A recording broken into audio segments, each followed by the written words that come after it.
Talking to some tunes while I wait for some folks to come in the room. We have question and answer time as well. So I've got a bunch of questions that were submitted and talk about the makeup a little bit. Talk about whatever costume questions you guys usually have. So, okay, I'm going to turn the music off and get to it. So, hello guys, starting to come in. Welcome to Sunday night in Phantom on a Budget World. Hi Griffin! And tonight was the sort of recreation of the third national tour makeup from kind of late 90s and then up through the 2000s until the tour closed in 2010. So, this makeup was done by Rudy Guerrero, a longtime Phantom makeup artist. He was on the tour for years, and lovely human being, super sweet, very talented. Sadly passed away back in 2024.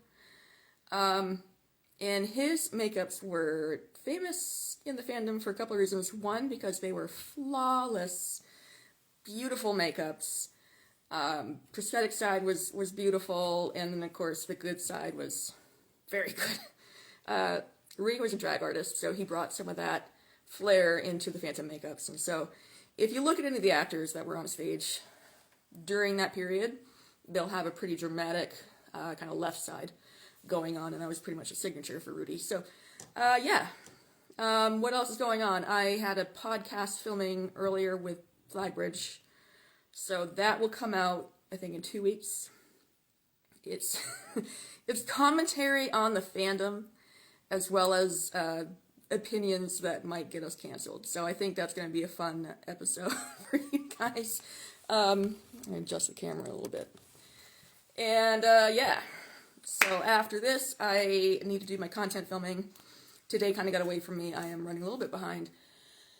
That's okay, because I have all night. So I figured talk to you guys for however long you want to talk, and go back and film my nonsense. So, what is up? I'll start with some questions that I got submitted, and then whoever's in here, as usual, go ahead, fire off any questions that you have.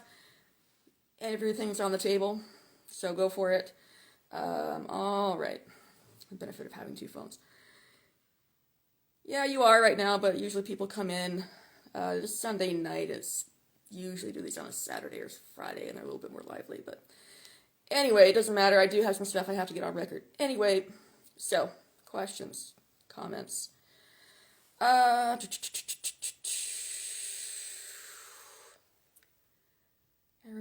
would prefer people don't join the live, Griffin. That's not usually something that I do unless it's folks that I know. But if you have questions, go ahead and submit them. I'm happy to answer them. So, sorry while I am attempting to do this. All right.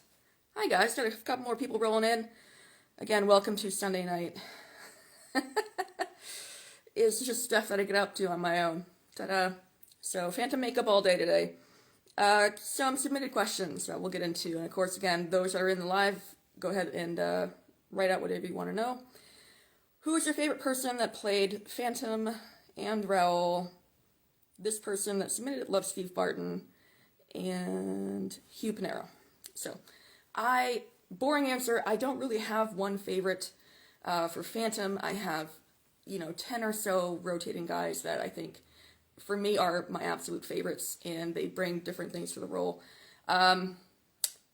More recently, of course, Michael Crawford, I got to see the brilliant original Broadway cast, and that recording was amazing, beautiful video, and definitely confirmed for me that, yeah, okay, actually, I really do like Michael Crawford. He's excellent. So, Crawford, yes, because he's in the front of my mind. I also like John Robbins, Dean Chisnell, Gary Maurer, throwing it back. I love Hugh as well. Hey, Emmy. Emmy's here. So yeah, quite a few different ones, just kind of rotating. And for Raoul, I do have one favorite. It is Steve Barton, again, because I did get to go see the original Broadway cast video a couple of weeks ago.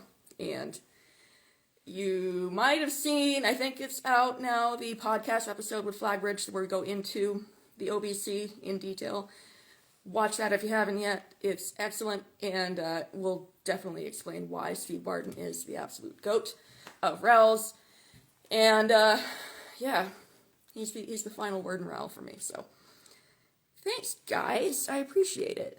I love the makeup, and it's I'm actually very proud of how this turned out. So do I know of Lego Phantom of the Opera? I do. There's two of them, right? So there's Lego Phantom of the Opera, and then there's Flagbridge's Phantom of the Opera Legos.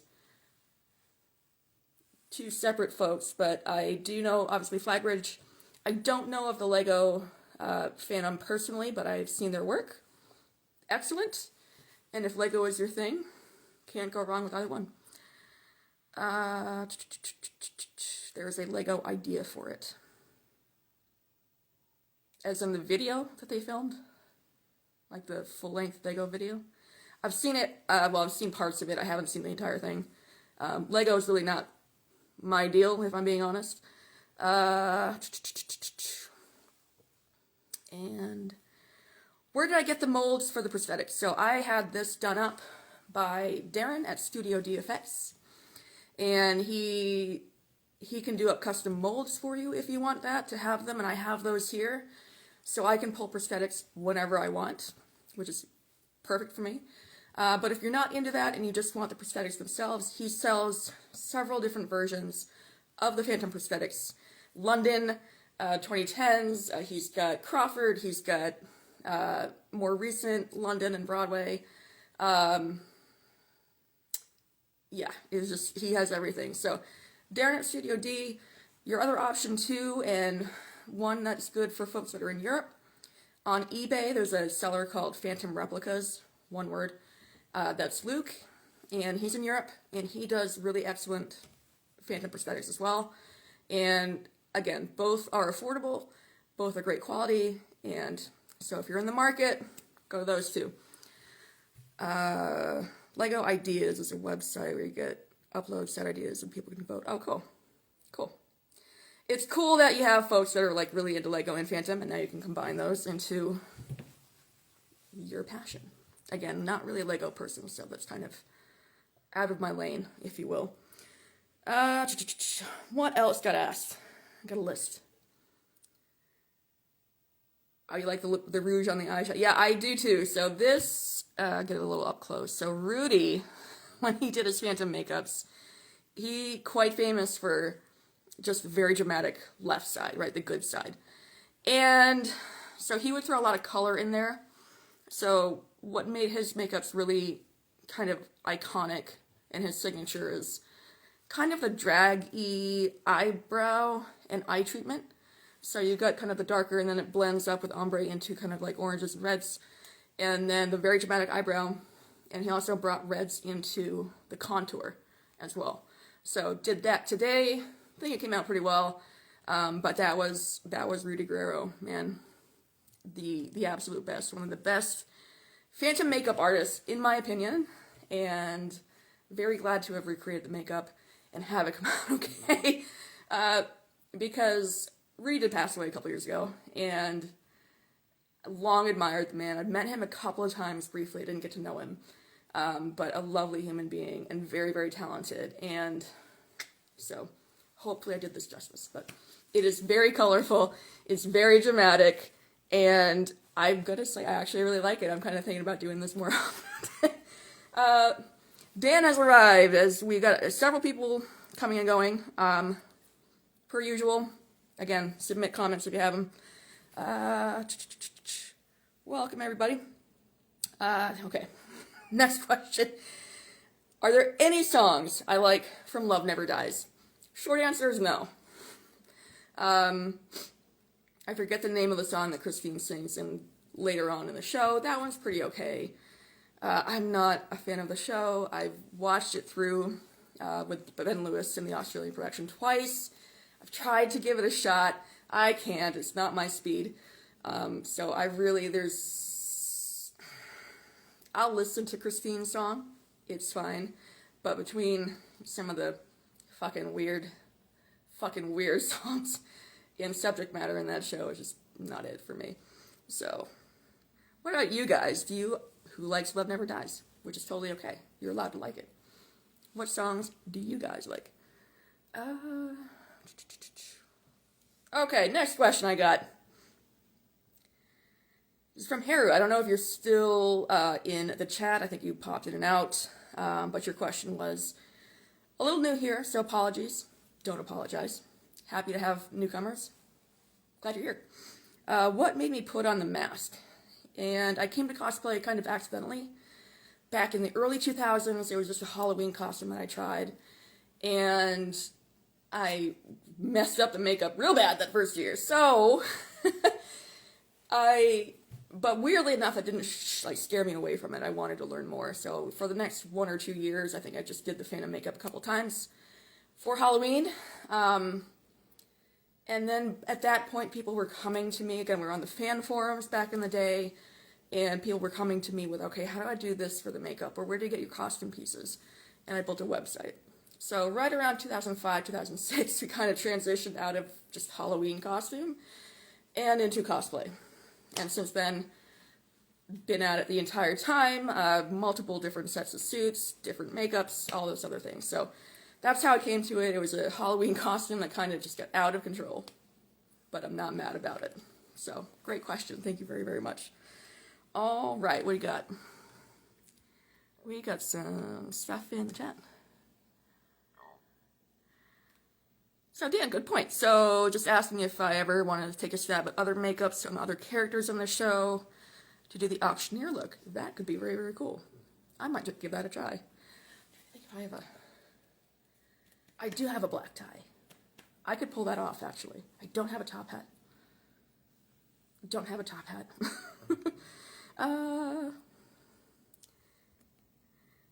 It's funny that we were doing our podcast with Flagbridge just now, actually about an hour ago.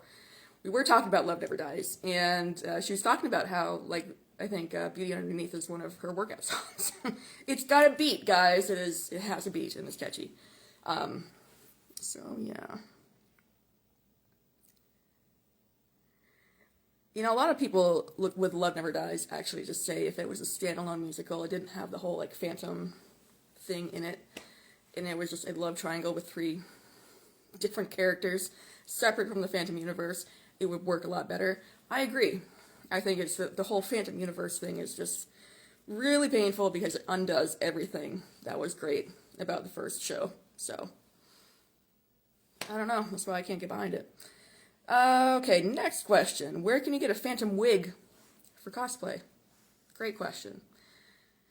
Couple of sources. Snowflake Heim on Instagram does wig commissions, and she's done some pretty great looking Phantom wigs over the years. So go over there, take a look at their account, contact them to see if they're open for commissions or not. The other place is Wig is Fashion, and I'd say it's more of a movie style wig. It's a little bit longer, a little bit thicker, but if you kind of thin it out, shortened it, it would be a great stage wig. So that's another option for you. You can also, of course, get a lace front wig on Amazon and cut it and style it yourself. Saves money. And me, I made mine.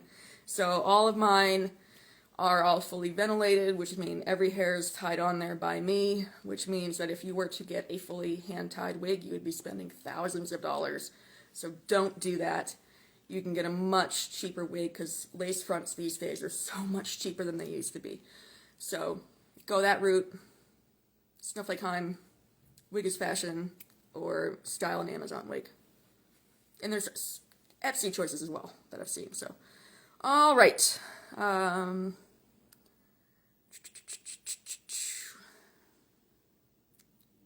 Dan says they wish Love Never Dies was just a dark carnival music without Phantom.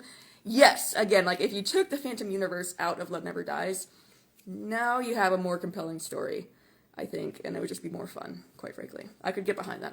I'd go see that. I would. All right, and then a couple more questions that I have from here. Oh, it's a good one. So, have you or will you ever attempt Red Death? I feel like you totally can. Haru, thank you very much for the faith. I appreciate you. I will never attempt Red Death. It's really not an interest of mine. I like the first layer, kind of the suit look is kind of my thing. Red Death and I do have a very long history together, and I dated another Phantom superfan for years. We were together for years, and he's quite famous in and around the fandom for being kind of like the Red Death guy. It's not Journey to the Lair. That's Matthew, separate guy. But my ex was very, very obsessed with Red Death, and he has probably, if he would ever finish it, the most accurate Red Death build anywhere, period. Anywhere. Really a lot of work went into that, and it's great. But that means that Red Death was my roommate for about 5 years. So, I know way more about Red Death than I ever wanted to, and I do love the costume. I love seeing it on stage. The thought of even attempting to put one together makes me want to jump out of a window. So that's the personal history with Red Death and I. But, you know, I've seen a few cosplayers over the years give it a try. And, of course, Journey to Lair is the GOAT. And I've seen a couple pop up at Broadway Con, I think. And a couple other cons. Siri Cosplay in Finland has a beautiful rendition. Go and look at hers as well. Stunning. So it can be done. It just will not be done by me. I'm good. I've had my Red Death time. Yeah. So Maria, it's cool because back in 2009, I got to go to the Phantom Fans Week in Las Vegas, a little like kind of fan convention that the actual production put on. And Sam Fleming, who's the associate costume director for the North American productions, was there giving a costume talk, and it's on my YouTube, actually. Back in the day. Way back on my YouTube. But she was talking about Maria's designs and why they are so elaborate, and it's the fact that you have that black box design of the show, where it's a lot of kind of empty space, darkness, anything like that. These costumes are so detailed and so layered and so complex to offset kind of the black box approach to the show. So they stand out, they catch the light really well, and helps bring that depth and dimension, kind of richness to the show.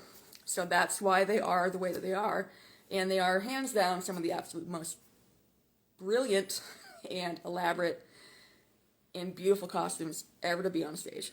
Ever, period. So, yay Maria. And Red Death, of course, one of the most complicated costumes in the show. I want to say it's the most expensive. But also Carlotta has a couple of dresses that are also extremely expensive. So it's like between one of Carlotta's dresses and Red Death, but they're up there for sure. I actually got to wear a Red Death cloak.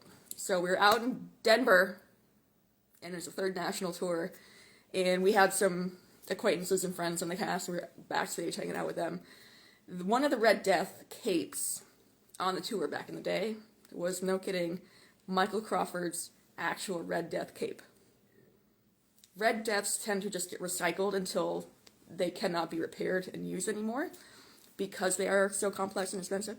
So you had a no kidding Michael Crawford OG Red Death cape out there on stage doing its thing back there in the late 2000s, right? It was great. So, my one claim to fame.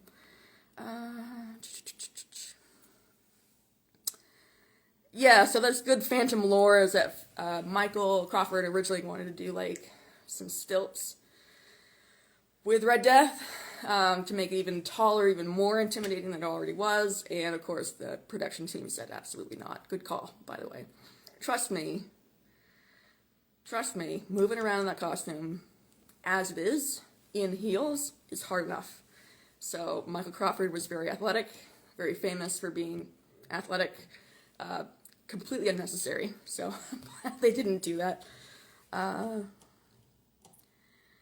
Yeah, Broadway costumes, again, when you get to that level of production where you're talking about big, major production, you're going to have a lot of really well thought out details. And of course, with Phantom, for example. So, like you said, even a simple suit could be made up of multiple different fabrics.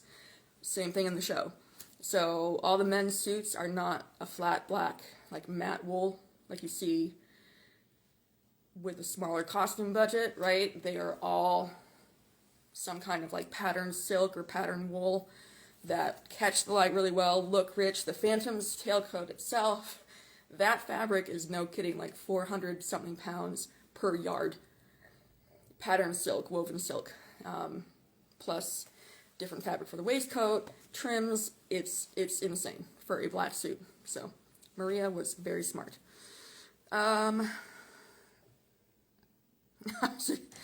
That's a fun one. Okay, so Dan said, "What's the real Red Death question is? Did Eric already have that in his possession, or did he make it? Did he steal it? How did he come across that monster of a costume?" I think we all like to think that he made it. Yeah, I mean, the guy had a lot of time on his hands. What do you expect? And he's talented, so yeah, he went full drag approach, just big all over. So with that Red Death. Valley's here. Hi, Valley. We've been talking Red Death. We've been talking just some general FAQs and kind of history. So keep it coming. And what else is going on in my life right now? Not a whole lot. BroadwayCon we already talked about. Did a live from there. Don't have any events on the schedule right now, but I think what's going to happen is just kind of periodically going to just dust off the cosplay, do a makeup, do some content, everything like that. I do have a LaRue makeup planned. Stay tuned. I'm thinking about pulling the trigger on that prosthetic. And it's a beautiful prosthetic, very book accurate, in my opinion, so that's why I'm excited to get it. It's very expensive. It's from RBFX, which is one of the companies that does a lot of the Hollywood prosthetics and whatnot, and they are very, very, very good. So that is on the horizon. When exactly I do the LaRue makeup, no idea, but probably in the next couple of months. So, and then from there, probably looking forward to October with the 40th anniversary of the show in London. So the plan is to go over for the 40th. Right now we have no idea what is being planned for the actual 40th anniversary. Hoping that they will have tickets available to the public. Hoping that there's going to be some kind of like gala type situation. That's what they did for the 30th, which I was there for the 30th as well. So hopefully they kind of do that. And we'll get to go with some of my friends. So that'll be great. And then Musical Con, if I decide to go to that convention again, is the week after that. So probably planning on being in London for a week or two in October. But other than that, just probably up to my bullshit in the house, which everybody enjoys so much. Oh no, Dan. Dan's funny, guys. Can't wait for them to announce the Restage Tour 2.0 for the 40th. Cute. I like it. Can you imagine? You would be able to feel the fandom collectively lose their ever-loving minds. And not in a good way, if that happened.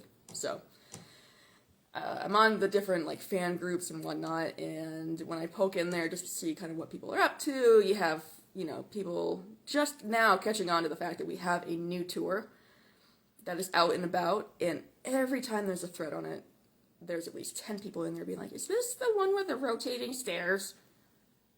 No, it's not. It's the real one. So everybody's traumatized by the Restage Tour, so fuck you, Lords, Connor. Useless. I hated it. Awful. But yeah, so that's the Restage Tour. I'm interested to see what's going to happen with the 40th. We kind of pontificated that a little bit at BroadwayCon. We do expect there to be some kind of Broadway return announcement. It obviously won't happen this year, but we expect it to be announced this year for probably 28, maybe, is the guess. Which would make sense. That was my guess when it closed. It's like they're going to wait 5 years and then they're going to bring it back at some point. So hopefully it's a sit down, open and run, or if it's the tour popping in, like Beetlejuice just did as one of their tour stops, we'll see. But it certainly will be back, just a matter of when.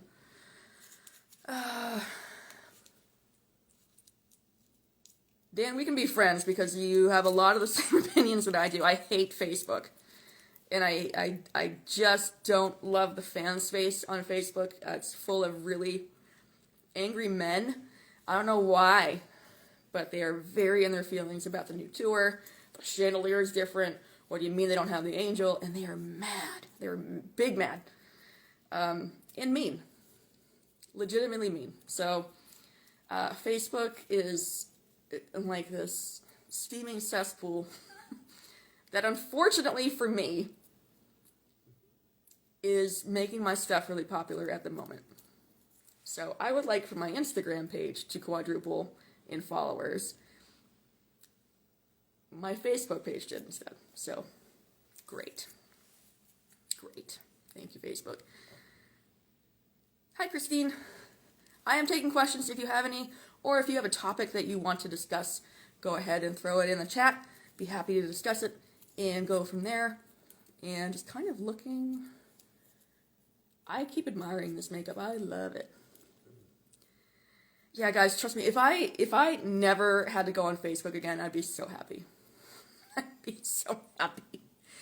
But really, like, genuinely, in the last, I think, 3 months, my followership has quadrupled on Facebook. So now I'm an emerging talent on Facebook. I'm like, I don't really want to be.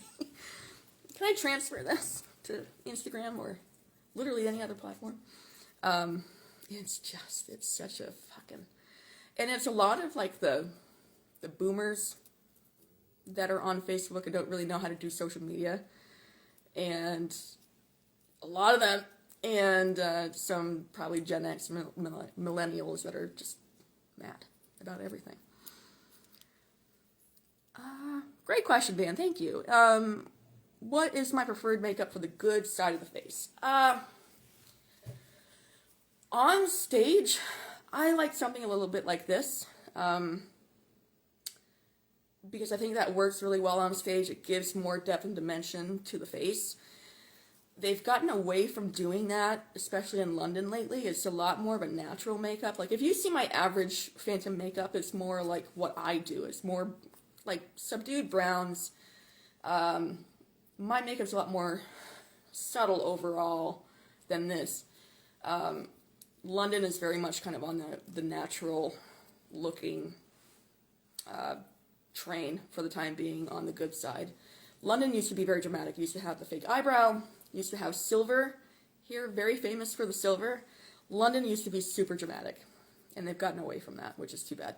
I like it up close, but if you get more than maybe a handful of rows back, it's not great. So on stage, something like this. Up close, again, if you look at most of my stuff, it's a lot more subdued. On the left, just because for me, I'm at conventions, speaking with people face to face, having people look at me up close, or I'm doing content, photos, whatever. So I tend to not go very big on my makeups personally, but on the stage, yeah, go for it. Bring the drama. Let's do it.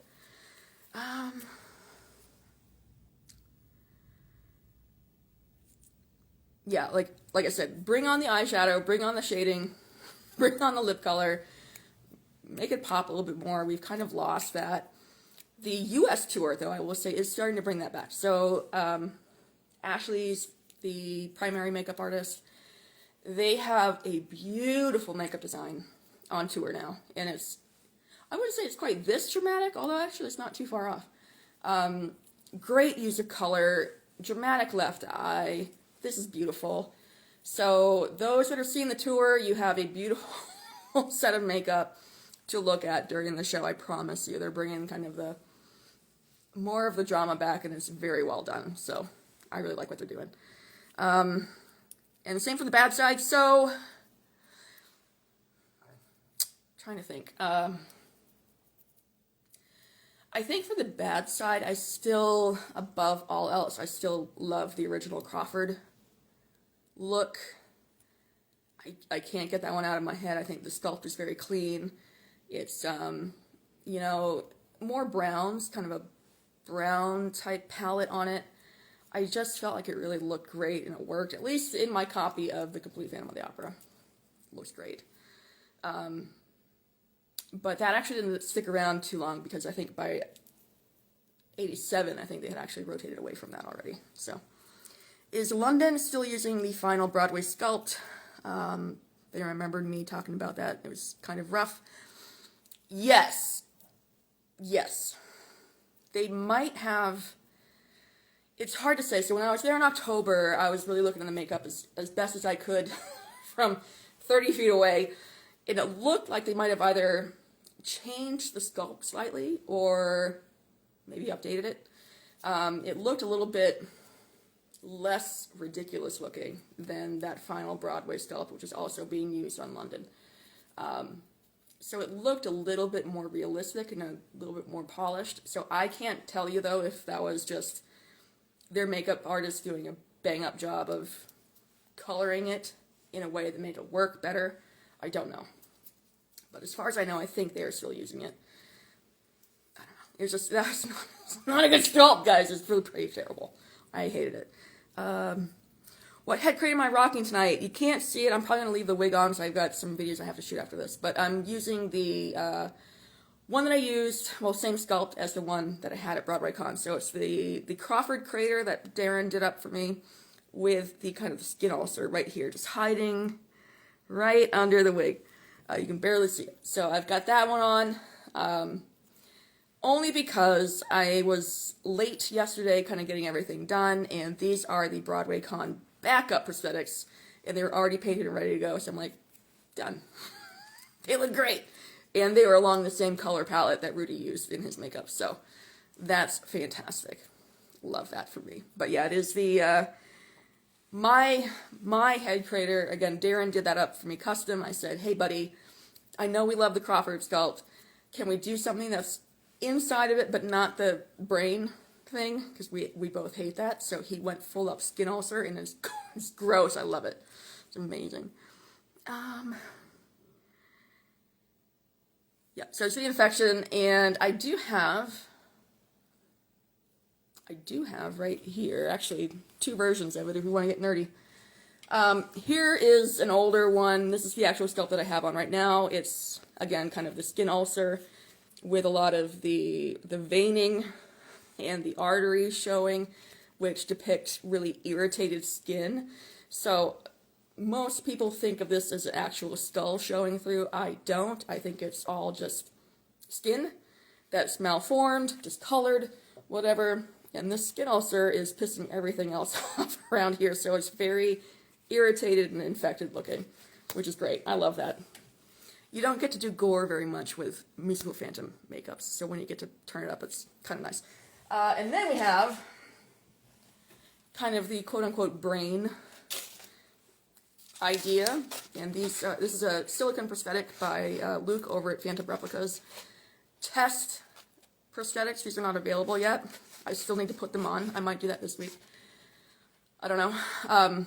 But really beautiful recreation of the 25th anniversary makeup. So if you've seen the 25th anniversary concert, this is what Ramin wears.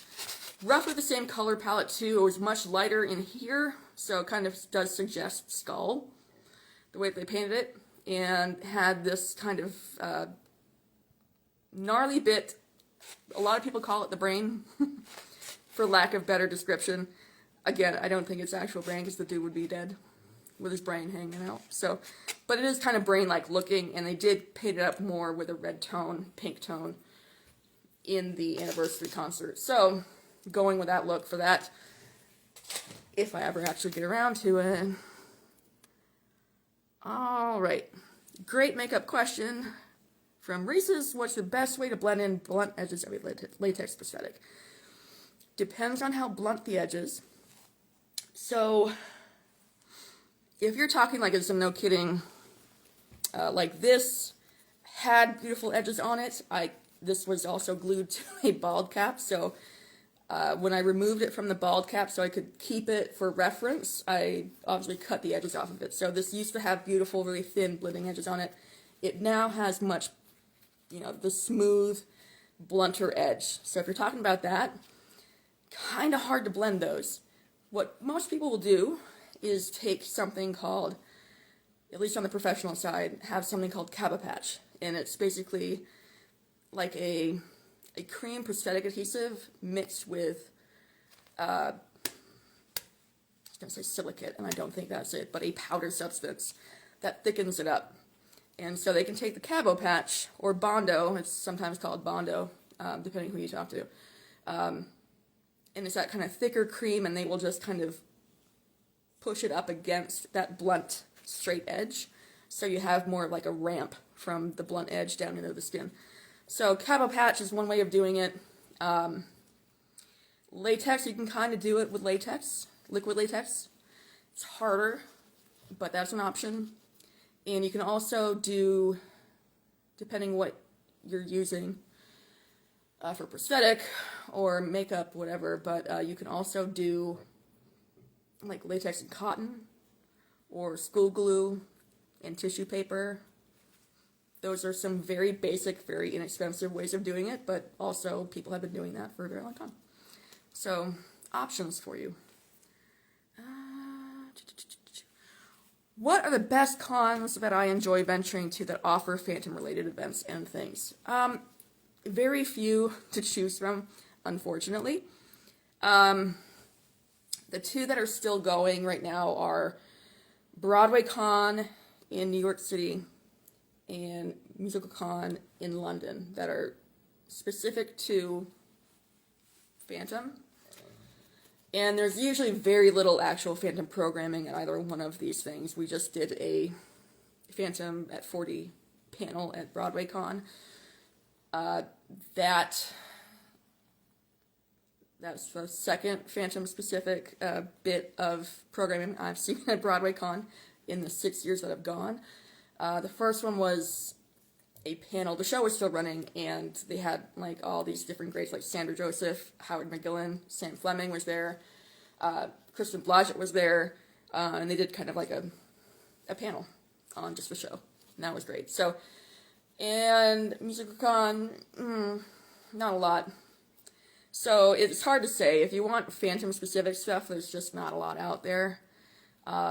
There was a Phantom Con back in 2015 in Virginia that I went to, spoke at, and that wasn't repeated, and I think it only ever actually happened to promote this kind of local theater group's production of Phantom, if that makes sense. So it wasn't like a real con. It's a con, but it's not a real con. Yeah, so unfortunately not a whole lot out there. But the good news is, I have seen a lot of folks that go to like New York Comic Con, San Diego Comic Con, any of these really big, Dragon Con, some of these bigger events, you will almost always see Phantom cosplayers there. So, if you're not into cosplay, kind of out of luck, but if you are, you're in good company usually at those bigger events, and that's how a lot of people get to know each other in the cosplay world. They just kind of meet, and they're like, you like Phantom? You like Phantom? And they become instant friends, so that's an option. Thanks for the questions, guys. I appreciate you. Oh, Dan, not goofy at all. So he's saying that he might be a bit goofy. Not goofy. Like to see the Grill Lines Vegas look back again. Poor guy looked like a steak. He did. He did. I did that makeup end of, about a year ago. And so it's on my account. If anybody doesn't know what we're talking about, wants to take a look, scroll back. You can't miss it. It's, Vegas was a very unique situation where it actually kind of started out more conventional, kind of more like this, a little bit more color. And it kind of transitioned into this, like, increasingly more unhinged paint scheme, where it did look like he kind of took a nap on a Foreman grill. So, but it was very unique because we've never seen that kind of paint job before. It completely changed the look of the Phantom, and they did that because I think they wanted to, like, punch up the shock value of it. They're in Vegas. People are drunk, probably not impressed by the normal look, right? So they want to make it a little bit punchier, a little bit edgier. And the easiest way to do that was through color. So they just had really, Ron Wild was the makeup artist. Met him, got to geek out with him backstage about makeup for a while. Fantastic human being. Ron, I miss you. But he had like these, no kidding, like red, orange, black lines going back and across and forth. And it made it very, like, you could see that at the back of the theater just fine. So it's a cool, I will probably do Vegas again. I don't know when. If I get bored and I run out of stuff to do later this year, I might do it again. So stay tuned. It's not gone. It'll come back one day. All right. More folks. Yes. And another good point in the chat. I believe Anthony Crivello, who was the Vegas Phantom the entire time, belongs in the unattractive Phantom group with Michael. The makeup crew was not, and they weren't. Ron Wild, again, very accomplished makeup artist, has won several Emmys for his work on television, and, you know, he knows what the story's about and why they're there, and he's like, oh, the dude's not attractive? Say less. I got this. Not a hot Phantom, Anthony Crivello, at all. And very kind of just dramatic, and they did kind of what they did with Michael on Broadway anyway, that was just not. This is bad, but also kind of the good face was like very gaunt, heavy contour, and just made him really kind of like look sickly almost, so, which is kind of how it really should be done. So, just me, but that's just me. He was a malnourished, sun-deprived, sewer-dwelling goblin. But that was Anthony Crivello. Not my favorite Phantom, if I'm being honest. He should have left after the first year with Brent, and he didn't, and he just stayed there the entire time, and I have big feelings about Anthony and how it ended with the show, actually. It just, oh, God, why? Would have been nice to see somebody else in the role. And he and I think Colm Wilkinson and one or two others, like, I don't see Phantom when they're in the role. I see them in a Phantom costume, if that makes sense. So every time I saw Anthony in Vegas, it wasn't, I'm not looking at the Phantom, I'm not looking at Eric, I'm looking at Anthony Crivello in makeup and a nice set of tails. What are you gonna do? I don't know. But Vegas was fun. I do miss that so much. Again, kind of in previous chats we talked about it maybe coming back one day. Hopefully it will. The tour is headed back there to Vegas this year. They will be there in October. They're not going to be at the Venetian. They're going to be over at the Smith Center. So those in Vegas, great news. Phantom's coming back for a couple of weeks. Bad news is it's not the Las Vegas production. Obviously that was very unique. So, what else are we curious about?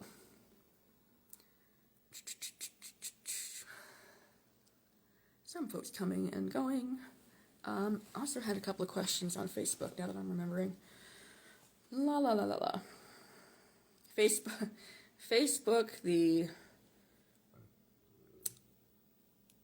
I'm struggling to find a word for Facebook right now. It's just great. Let me find it. So a couple questions from the folks over on Facebook. How do I manage to put the contact lens in and just live with it? Good question. This person that asked is not a contact guy and doesn't, as like with a lot of people, putting stuff in your eye or touching your eye does freak a lot of people out. Doesn't freak me out because I wear contacts on a daily basis and I have done that for 20 years. So for me, it is a non-issue. I can do it practically in my sleep. I can take contacts and put them in or take them out without a mirror. I don't even need that anymore. So wearing the contact, not an issue. Hard for me because I have really crappy eyesight, astigmatism. It's hard for folks with that to get colored contact lenses because the eye shape is different. So stuff online, like your standard cosplay lenses, really don't fit, and they shouldn't be worn because you can really do damage to your eye. I have a spiel if anybody wants to hear it, but please, please, please, if you haven't gotten your eye fitted for contacts, please just go see an eye doctor. Just do that. So this contact, to get that kind of color, that extreme color, I couldn't get it in my prescription anywhere in this part of the world. This had to come from Dubai. So I had to order this from Dubai, and I need to replace it. Actually, it's getting on in age, so I need to get another one. Not cheap, but it feels fine in the eye. It is slightly, like 1/10 of a millimeter too large, technically. So if you see my eye going back and forth really quickly, you might see the contact actually lag slightly. So fun tidbit if you guys are ever bored watching my videos. Dun, dun, dun. Dan, you get the Gold Star Award for great questions. Well done.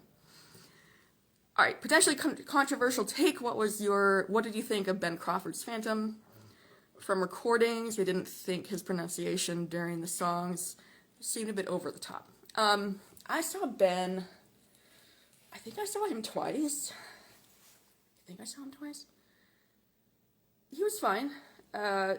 He's not a favorite of mine, but also he was not bad in any way. He was fine. He was very much in that kind of like vanilla category. I don't remember being put off by the pronunciation, but this is also like I saw him several years ago, so I probably just don't remember. He did kind of have a more American approach to the vowels, if I remember correctly, which can really kind of rub people the wrong way. Yeah, really, I think my takeaway from Ben is like, he's fine. Take that for what it's worth. I know some people really love him. He seemed like a really fun dude backstage, but also, like, when they did the whole, I think it was Broadway.com, or one of those websites had them do, like, the backstage series, and has been done before on Phantom, but Ben got to do it when he was there.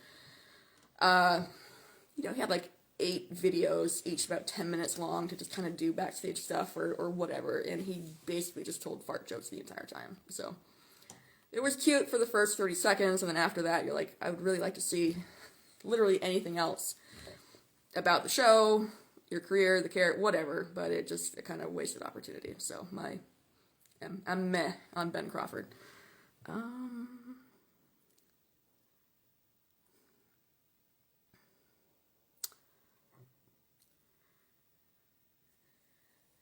I could get away with not wearing the contact. In fact, I did for a very, very long time. So I only started wearing the contact in 2024, the beginning of 2024. So really just 2 years I've had it. And I like it. I think it just kind of pops up the deformity side a little bit more. Just makes it a little bit creepier to look at. So it's funny because I look at photos from back in the day before I had it, or occasionally if I'm doing kind of like content stuff like this at home, I might walk down the stairs without it and not realize that until I've taken like 12 photos of myself. I'm like, oh fuck, now I gotta go put it in. This one's about a year old. So, and it only gets worn when I'm in cosplay, right? So, and that's actually not very often. So, over the course of the year, I probably wear it maybe 10 times. And it stays in some fresh contact solution in between wears, and I'm just due to replace this one. It's coming up on its expiration date, so yes. Molly's here. Hi, Molly. How are you? Nikki had a good question. So, what do you think of the choice of having the organ play during the mirror, as many performances seem to not use that, but some did. The organ playing during the mirror. Do you mean like when he's about to take her through the mirror and they kind of, there's adding more instruments and kind of crescendoing? Is that what you, I'm blanking. I'm sorry. I'm the worst.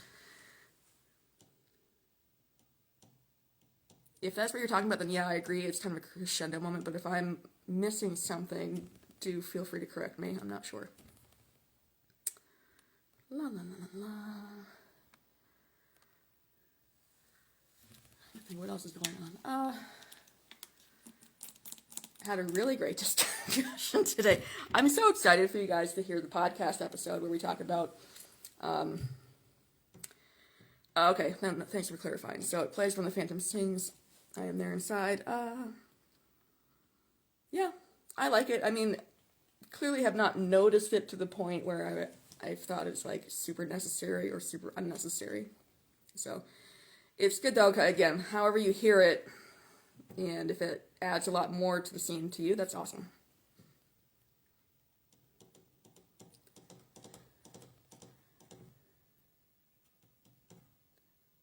So it wasn't used a lot, but used more toward the end of the Broadway performances.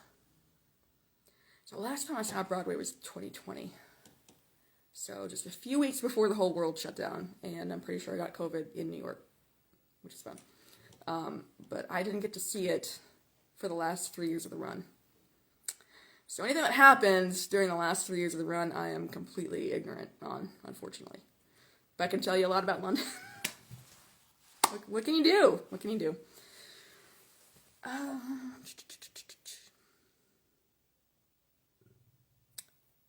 And I think it's cool too, like, speaking of things that kind of enhance or add to moments, this is not a permanent part of the show, but again, when I saw the Broadway cast recording, the original Broadway cast recording in New York a couple weeks ago, they had Judy Kay, who was the Carlotta, back then, and I guess most Carlottas do this, that when the overture comes up, and they are usually by then on stage, and they're hiding behind the backdrops that come up, they are usually vocalizing with the orchestra to kind of keep their voice warm and ready, because she starts the show right off. So that was actually pretty cool, because it was actually on the soundboard recording of that video, so that whole performance. So that was surprising to hear, and I was kind of like, oh, this actually, I don't hate it. Kind of added to the moment a little bit, but it was just her kind of just keeping her voice warm. It's not an actual part of the show.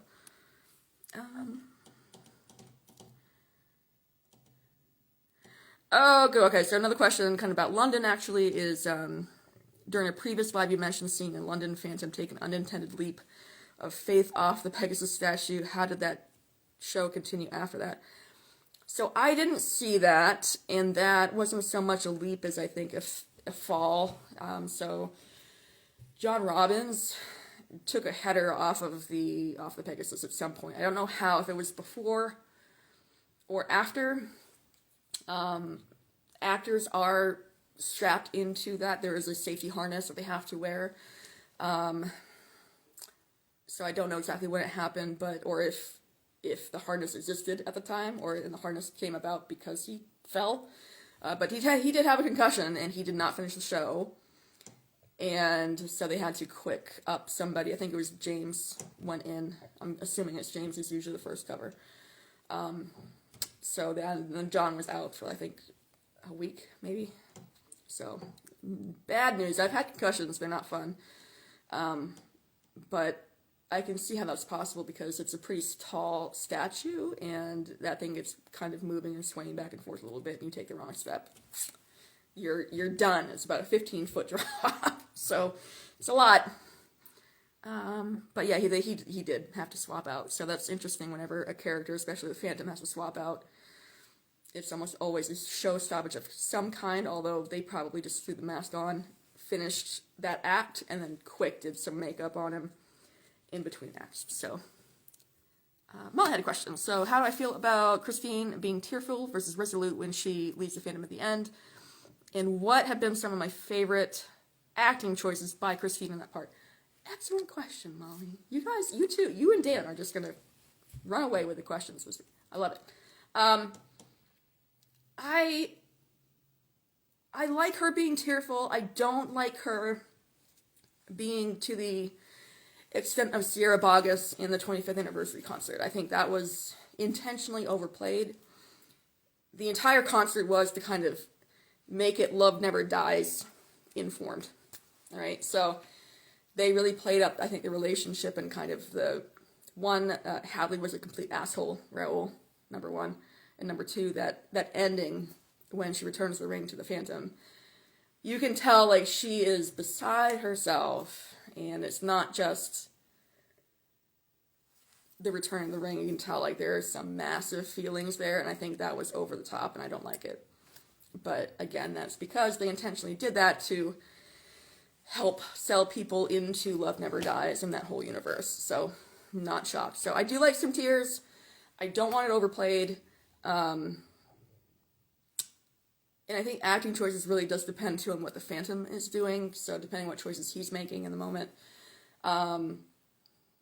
I have seen, and I can't remember who, but, like, when they're giving him the ring, he takes the ring. If she puts her other hand over his, that's usually a nice moment.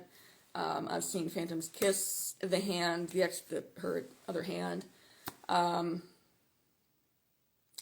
of nodding at him, like saying, hey, I'm really sorry. I kind of like that. So it's a mixture, it's kind of in the middle. I also don't want them, like, walking up and be like, here, bye, and then leaving. There needs to be something. It's hard to find that balance. So, Abby Picture Show is here. Hi, Abby. Look at this. How'd I do? So, Abby's Picture Show, ladies and gentlemen, number one, is a fantastic cosplayer. Probably the best cosplayer I know when it comes to kind of just classic Phantom, mask on, makeup. Dude, you transform into every actor that you recreate is beautiful. But this is his suggestion tonight, so hopefully it looks okay. And Molly said, yep, definitely think that they were playing the 25th and to try to advertise Love Never Dies. Completely agree. Yeah, that was a choice. And now the makeup's starting to fall off. So, sorry guys, I'm going to have to re-glue this before I start doing all my other content. I've been talking in it for like the last 3 hours, so to be expected. Alright, so speaking of Final Lair, Dan wants to know how Isaiah Bailey ripped my heart out not once but twice during that scene. The emotional roller coaster he goes on in that scene, he has some, like, almost like LaRue-y kind of moments in there, if that makes sense. Like, boy is desperate, dude. That man is desperate. And when she kind of turns on him and throws the veil at him and says, tears of hate, like, you kind of just see him just kind of crumble. Like, his whole world is just, like, crumbling in front of him.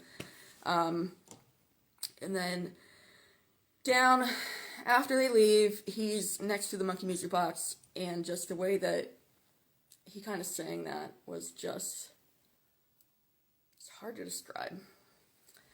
But Isaiah, he had a great, you try my patience, like, you can kind of just tell, like, he's not just solid overall, like, he will put you on the emotional roller coaster with him, whether you want to or not, and you're going to feel feelings. So, yay.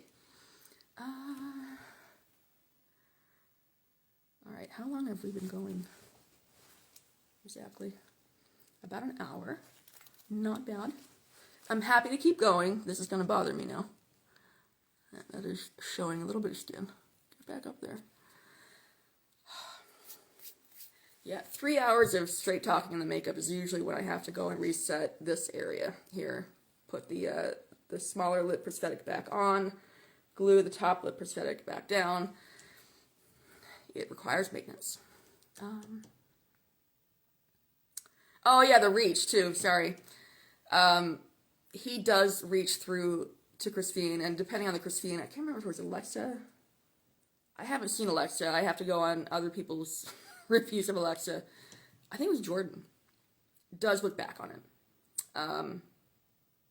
So there is kind of a moment where he is that one little last desperate reach, and then she's kind of looking over to him briefly before she continues back over with Raoul. So he's brilliant. I don't know what to say about Isaiah except he's really brilliant. You have to see him to understand. I kind of run out of descriptions for phantoms and what they do because I've just seen a lot. And but he's special. He's very, very good. So those of you that have a chance to see the tour and see him, you're in for a treat. No bad options if he's out of the show. Of course, Bronson is there. I've heard wonderful things about his Phantom.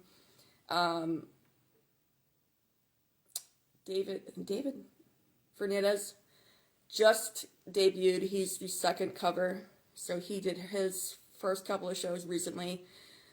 Heard really, he's very, very, very good. So with all three, of course, you're going to have a great show. So, but yeah, Isaiah's doing some really amazing things. So, oh, good point. So really good observation from Dan. So, they like to tie the line, a man locked in a cage, again with Isaiah reaching through the portcullis as Raoul and Christine are moving off in the boat at the very end. That's an excellent, excellent observation. Well done, you. Well done, you. All right. What else? Popular or unpopular opinions, statements, concerns, questions, whatever you got. Go ahead and fire away.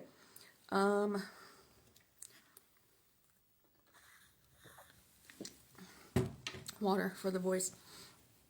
I'm trying to think what else. More people online on Facebook, not surprised, that are very pissed off about the chandelier. What has happened in the world of Facebook lately? Argument with somebody about why they are doing the current chandelier, where it doesn't start on stage in the tour, it only goes up and down vertically, and how, well, this is bullshit because they used to do it on the tours before and they did it for years, and this is stupid. People are just being, intentionally dense about them. Like, no, it's completely different, actually. You have the angel, you have the proscenium, you have the rigging for the chandelier to go down and forward to and from the stage. It requires a lot more renovation and structural integrity and support in that part of the theater that is not required with the current tour model. So if you see anybody with that, just keep in mind that they're talking out of their ass. Preferred fainting position for Christine. One that doesn't look forced or stupid, I guess. I don't know.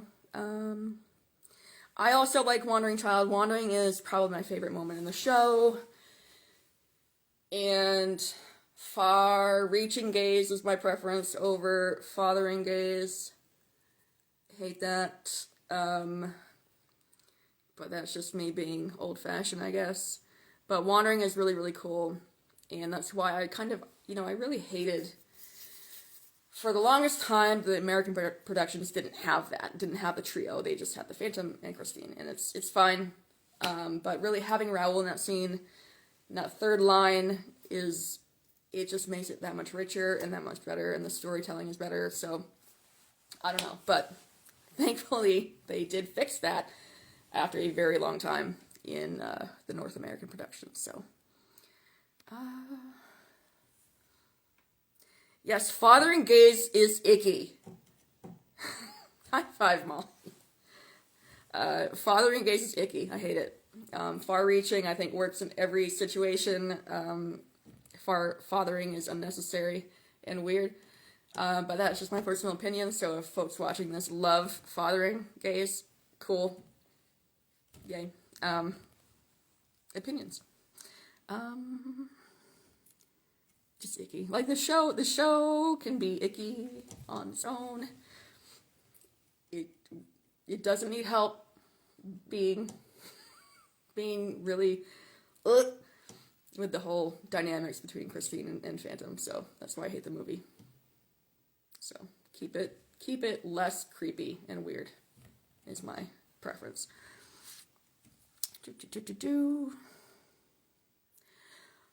Oh yeah, so the end of Music of the Night, the fall versus the catch.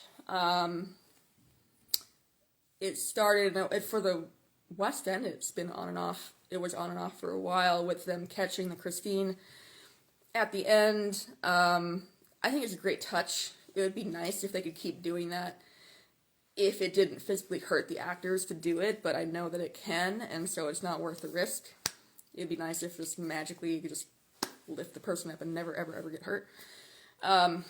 It's a nice touch. But, again, people were getting hurt doing it, so I understand them wanting to knock that off. What else? Because it is, yeah, I mean, when she falls, which is everybody is doing the fall now, we're not really doing cut the catch anywhere that I know of currently.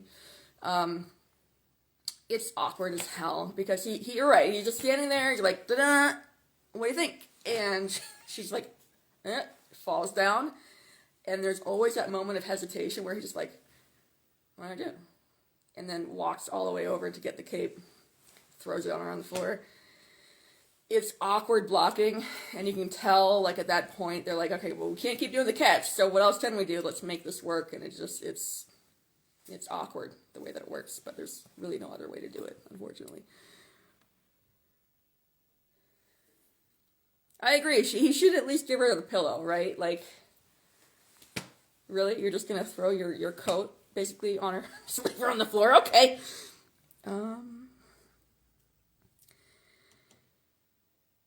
Yeah, Molly, completely agree, and about the movie, because the movie completely changed the dynamic between those two characters, the Phantom and Raoul, right? Not Raoul. I'm tired. The Phantom and Christine, because what Joel Schumacher wanted is to have her show up in the opera house as a fucking 6-year-old, and Phantom's there too, because Jury just kidnapped him from the carnival and shoved him down there. So the dynamic is you've got a much older Phantom basically crushing on a kid and then helps bring her up and educate her. So it's a very creepy dynamic, definitely grooming all day long. And that's why a lot of people have issues with the movie. And that's why I think why people have a lot of issues with Phantom in general, is they see it, especially today after Me Too and everything that we're seeing in the news. You know, people are rightly very sensitive about relationship dynamics and power influence over intimate relationships, and rightfully so. And the show walks a very, very, very fine line about that, right? But then Joel Schumacher went and just poured petrol all over the fire and made it explode. So that the movie plot is deeply problematic, and it is definitely grooming, and it is gross. Even the making of the movie, for those who don't know or don't remember, Emmy Rossum was 17 when she filmed that. This is really falling off my face. I'm bugging the hell out of me. Sorry. Emmy Rossum was 17, and Gerard Butler was 34. Yep, it's 34. When it's so gross. And Patrick Wilson wasn't much younger than Gerard at the time, so it was just awful. So that's why, and the older that I've gotten, the more problematic that has been. I know a lot of people were really upset about Gerard not being able to sing a lick, and he can't, and that's too bad. But the real issue with that movie is the plot change, the grooming, all of that. It's disgusting. So thanks for nothing, Joel Schumacher. What else is going on?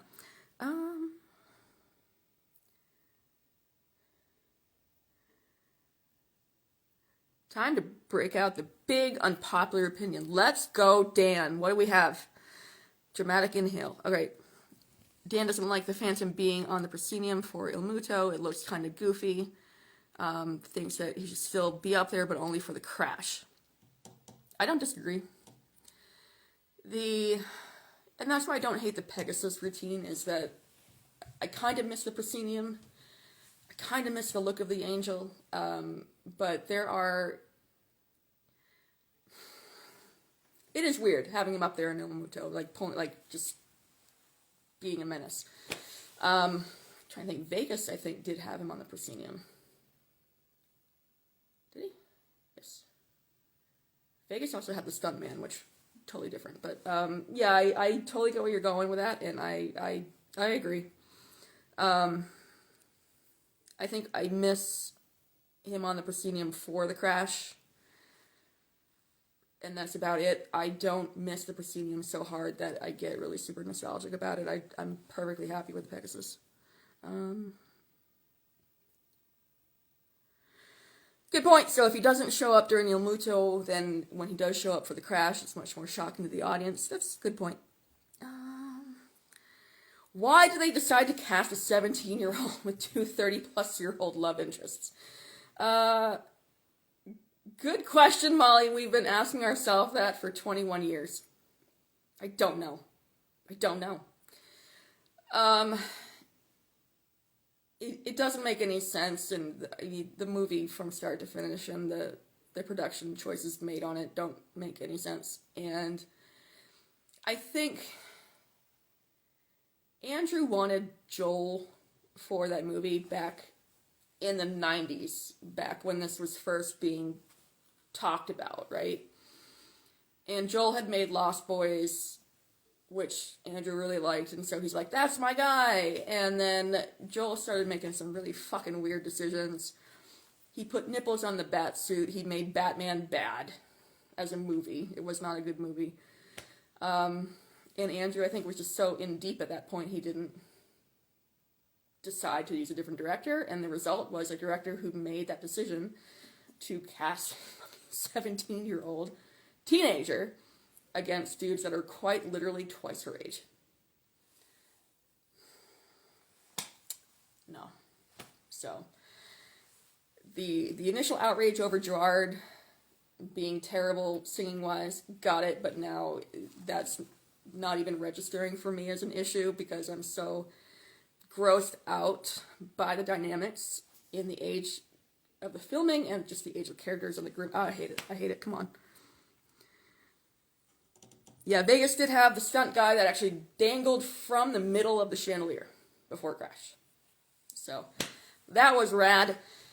I kind of thought that was goofy, personally. I didn't love the stunt guy. Like, I'm impressed as hell, and it looked cool, but it also, for me, was like, fucking, really? That was a purely Vegas decision for Vegas audiences. And Vegas audiences loved it, so they were right. Gerard doesn't do much right in that movie. I know people love him. I don't. Apparently he's actually an asshole. So, talking with another fan buddy of mine at BroadwayCon, they were at the New York premiere of the movie, and I guess he was kind of a dick to some kid in the audience, and just, kid asked him to sign something. He wrote some really stupid fucking, I think he wrote fuck on the message, something, and handed it back to the kid like, ha ha ha ha. So, apparently, if that's true, Gerard Butler's a dick.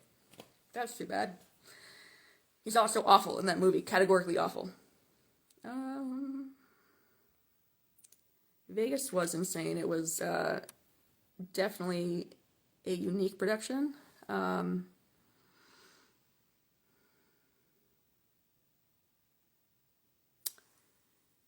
Vegas was great. I mean, it's hard to like pick Vegas apart because it was really well done.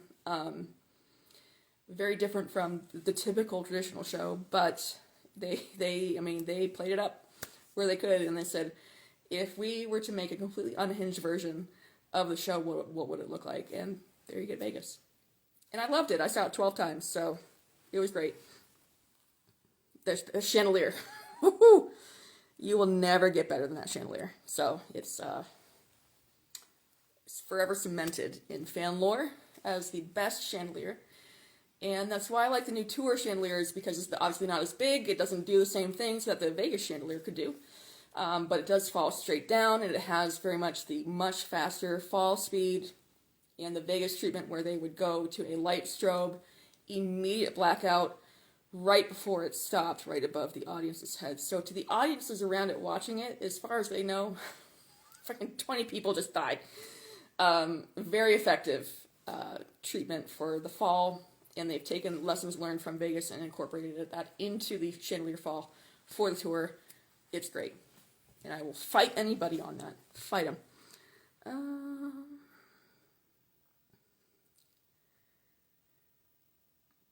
Yeah, Razor's good point. I mean, it's probably a bit of Scottish humor. Trust me, like, having lived in the UK, I've spent a very little bit of time in Scotland. I love Scotland. I love Scottish people. But I think kind of lost a little bit being over in New York, and especially with a kid that probably doesn't appreciate Scottish humor. You know, I wouldn't care if he wrote something like that. It would be funny, haha, but I think just in the context it wasn't really appropriate, so I don't know. I have no idea. He seems like a good dude. I used to follow him on social media. I like his other movies. So I don't know. I don't know what to think about Gerard these days. Yeah, for Vegas, they very much just signed a blank check and said, do whatever you want. And that's what happened in Vegas, and it was brilliant. It was great. Interestingly enough, talking about that today with our sort of unpopular fan opinions and talking about how people are really in their feelings about the changes in London, changes on the tour, how, you know, any changes to any of Hal Prince's genius decisions is wrong. And it's funny because Hal directed the Vegas production. He directed it. And in 2009, again at the Fans Week event, he did a keynote address, also on my YouTube channel, way back. And toward the end of that, they had a very brief question and answer session. Somebody asked him, do you miss anything from the Brilliant Original production? Is there anything that you'd want to bring from that production into the Vegas production if you could manage that? And his answer to that question was not a goddamn thing. So he was very happy with what they created in Vegas, and to stick it to the haters that Hal liked the changes, he approved of them, he helped create them, and I have a hard time believing that if you could call into the afterlife and ask him today, like, what do you think of the new tour? I have a hard time believing that he would be like, oh, I hate it, it shouldn't be around. No, I think he would be fine with it. So, I don't know. Trying to scroll. Yeah, the Vegas chandelier. So let me talk about that. So saw it 6 times, and every time that we did go, we would usually see the show 3 times every time we went, and at least one of those performances was going to be under the chandelier. We made sure every time that was the case, and it's so good. So good. You have to experience it. You kind of get a taste of that if you sit under the chandelier on tour now. Again, not as large, not quite as fast, but very close. But yeah, that chandelier basically in Vegas fell at gravity speed. Plus the lights, the blackout, you thought you were going to die. It was amazing. Amazing. And like I said multiple times when I went there and I saw it, I'm like, if I die tonight, I'm fine. I mean, you might as well go out doing something that you love. So, I love sitting underneath that chandelier. Oh, that just is bugging the shit out of me, guys. That little gap. Ugh!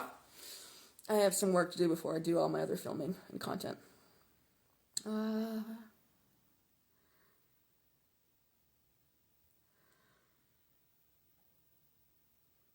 So, hot take is that, some feel like the London production looks better from the photos they've seen. Original was kind of just shoved in there. I like the current London production. I think it works very well. I like they've updated the chandelier. They've updated a bunch of set pieces. I think they probably right-sized a few set pieces as well, because that is not a large house. It's not a large stage. Texas here. Hi! So I think, yeah, they had the opportunity to kind of like rebuild that production during the COVID break. They did that. I think it works just fine. I enjoy myself every time I see the London production, so well done, those guys. Thanks, Tex.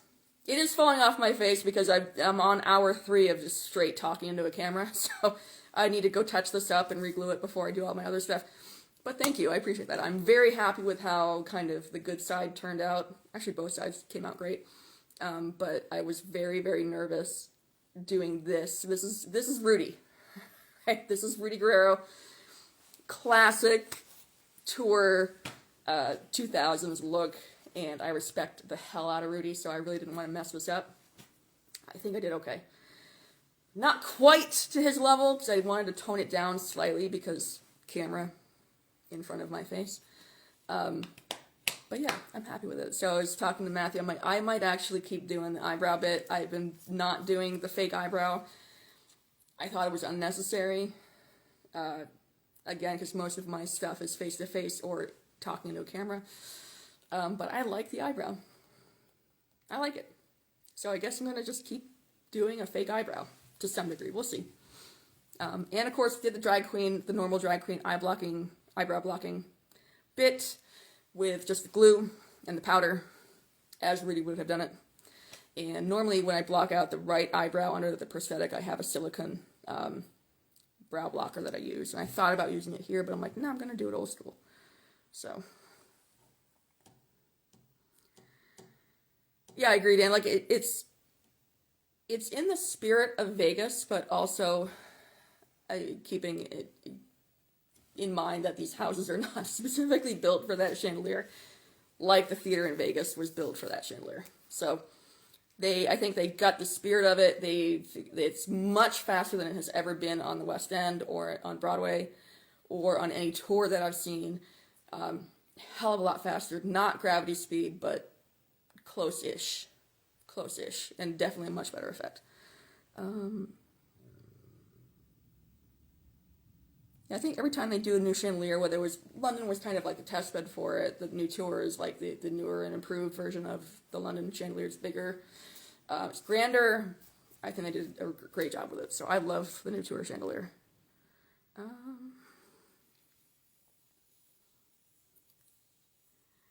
Oh no, so Molly was saying where she usually sits at His Majesty's, there's kind of like one light coming down. It just hits her just right.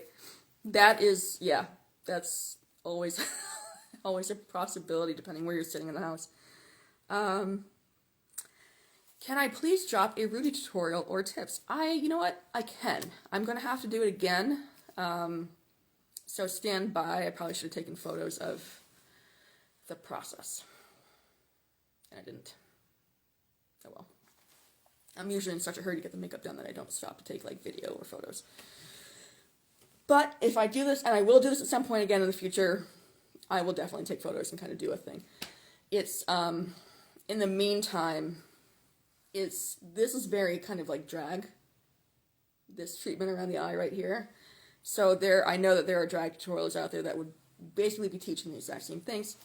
And block the brow with glue. All right, old school, draw on the new brow. You actually could learn all of this off a drag tutorial. I'm going to send you a few, and then I might create my own next time I do this.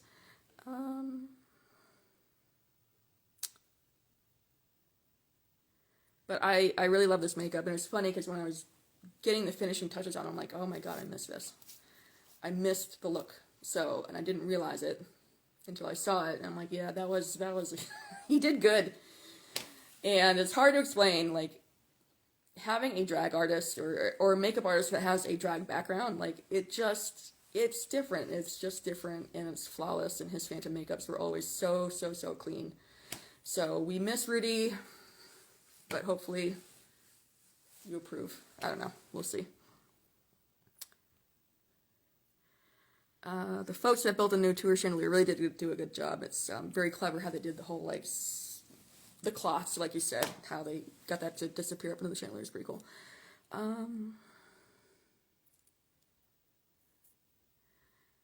Yeah, and the chandeliers do go quite low. The tour chandelier, in particular, when they drop it, they leave it down for the interval, or intermission for my North American people. So that's the cool thing about that, is normally, because like in London, it's as soon as it's down, you get about 20 seconds with it to try to get a photo with it on stage, and then it just starts rising back up. So they leave, Jillian is the name of the tour chandelier. Jillian kind of stays down right over the tops of the heads of the folks that are in the stalls there. So it makes for a really great photo opportunity. You can get lots of photos and videos. They encourage people to kind of take selfies with it, and it's kind of just a neat treatment, I think. I've not seen the Romanian chandelier, because I don't really do a lot of bootlegs anymore these days. But I'm curious now, because apparently the Romanian chandelier is completely unhinged, so that might be worth looking at.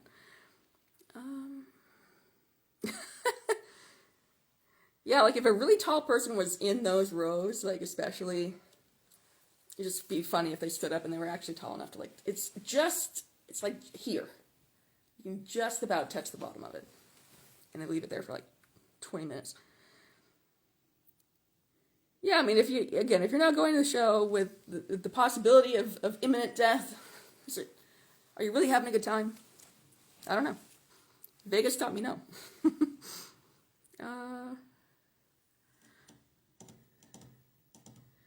The old overture style is pretty bad in comparison to the new London version. I'm going to be honest that my memory of the old overture version is not great, and so I don't really have an opinion on this because I don't remember details. I am old now, so sorry. But yeah, I wouldn't be surprised. My only actual complaint with London, period, is the orchestra size. That was a legitimately bad decision. I know why they made it. Still bad decision. So I think that's really the only change in London that actually, no kidding, negatively impacts the show is the size of the orchestra. So, and I don't know, I'm assuming they're bolstering the overture with synths, which is fine. Masquerade is really the biggest offender to me. Is just it's too thin during Masquerade. If you have the entire company on stage, you need the 27-piece orchestra to offset it, and it's just too quiet in London and on tour because I think they also have the 14-piece orchestra. But all right, this is falling off my face. How long have I been doing this? An hour and a half. Great talk, guys. Last few minutes, I'll stick around if anybody has any last questions or comments. Let's say like 5-minute call, if you will. And then I'm going to go re-glue this and touch it up and then start filming a bunch of content that I gotta go do. I was going to go to bed early tonight, so I'm like, I'm going to get done so early. No, I'm not. I'm not going to get done early. Thank you, Molly. She likes the lining on the tailcoat. So fun fact, the tailcoat and the waistcoat have the same lining. It's the kind of, I don't know if you see it, like the red dragon. So a tie into Red Death and a tie into the Mandarin robe that he wears during Stranger. So those two things. So, and them having the same lining kind of ties these two pieces together as well. So I love the lining. Funny story about the lining. Wasn't supposed to be on this part of the tailcoat. It was only supposed to be on the back panel. So the idea was, if I'm moving around, you don't see it, it's just black. Miscommunication between me and AJ, and it showed up like this, and at first, I'm like looking at it, I'm like, oh fuck. It's not what I wanted. But after putting it on, moving it around, it's actually cool to kind of see little flashes of red. So, and everybody loves it, so well done. So AJ knew better than I did.